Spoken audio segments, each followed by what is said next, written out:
Lepo pozdravljeni. Knjižnica Litija v sodelovanju z javnim zavodom Bogenšperk vabi na pripovedovalski večer Špelo Frljic.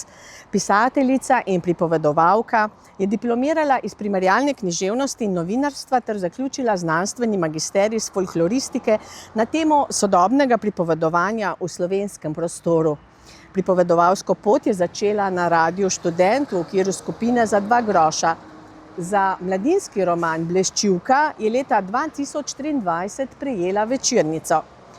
Špela Frljic je odbrala 29 pripovedk s področja bivših jugoslovanskih republik in jih na novo priredila.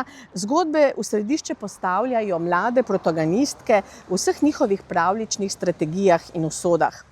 Pravljični glasbeni večer za odrasle Špelo Frljic in z glasbenicama Jano Beltran in Vesno Godler bo v petek 11. julija ob 20. uri na gradu Bogenšperk.